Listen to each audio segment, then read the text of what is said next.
All right, I'm going to do a quick walkthrough of what a week of poetry is going to look like in our second grade year. At least our plan, anyway, right? We know all about that. And so, Heart of Dakota actually schedules daily poetry reading, and I'm going to show you how that looks for a full week. And then I'm also going to show you something else that we might skip what Heart of Dakota is doing for the week and do something on our own. So I'll show you what we plan to do with that, mainly because I just absolutely love this book, and I got it for free using the Verydice app, so I thought, well, why not use it? Okay, so again, we're using Beyond Little Hearts for His Glory, ages 6 to 8. We're calling it our second grade year, and my son will be 7 when we start, a new 7-year-old, so he'll be right in the middle of that age range, which I think will work out very well. The sample that I'm showing you here, the sample week, is also on Heart of Dakota's website, so I feel okay showing that to you because they've already provided this sample online. I will not be showing you in the back of the book where they list all of the poetry. There's a each poem is listed on one page, so it's nice and big for your child to read if you want your child to read the poem. And I'm not going to show that to you because that's not a sample that they give, and I don't want to go against any kind of copyright issues, but there is in the back of this guide a listing of all the poems. As you can see, it says see appendix here, so that is in the back for you. You don't have to go looking up those poems or anything like that. So again, the poetry box is right here, and there are instructions for what to do. They actually have different activities for each day. For this first day,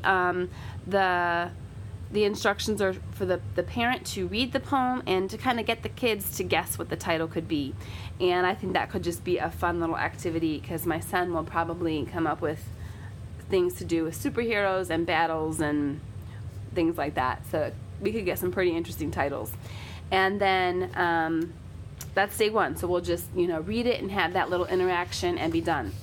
On day 2, we will read the poem and discuss the poem's meaning. So we start to talk about it.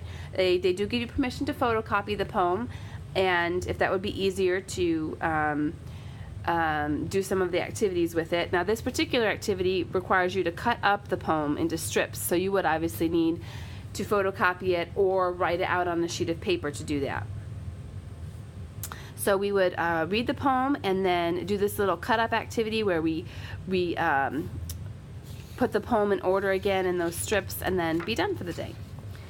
On day 3, again, we would read the poem and we would start to make up actions, our own little motions for the poem.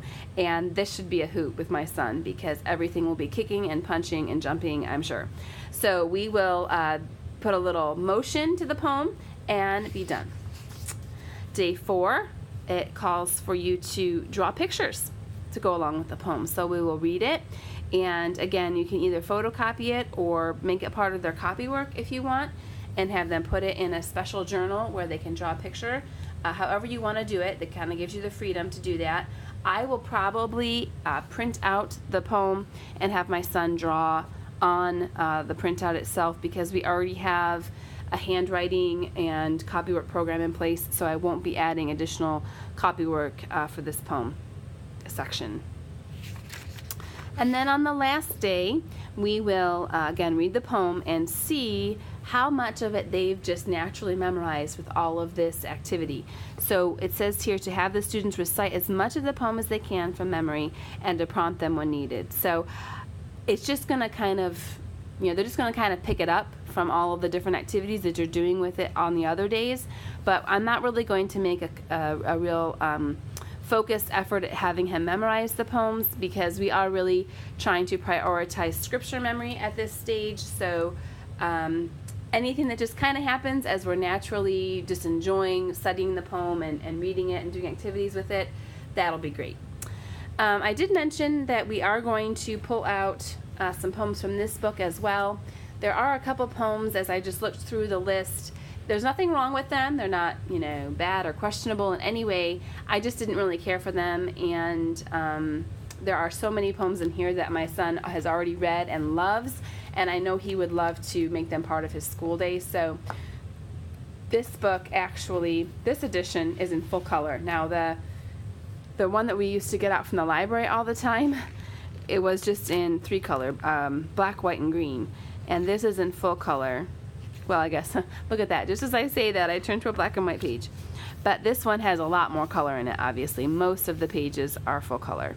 And so we will just come to this book when there's one in Heart of Dakota that I just want to switch out, and we will do all of the same associated activities, but just with one of these poems instead. Okay, so that is our plan for poetry. Super simple. Again, I think these activities will be a nice little break in our day to kind of get him moving, you know, making the motions or cutting out and rearranging the poem and trying to put it together in the right order. I think those just kind of kinesthetic activities will kind of help my son burn a little energy in our school day, kind of get up and move a bit. And so I really like how they have scheduled the different activities to go along with poetry other than just, you know, reading the poem. So that's our plan for poetry. I'm really looking forward to it. Don't think it will take long each day, and I think it just fits in very nicely with the other things that Heart of Dakota has planned. If you have any questions, or if you have used either one of these resources and have any tips or suggestions or comments, please leave them below, and thanks for watching.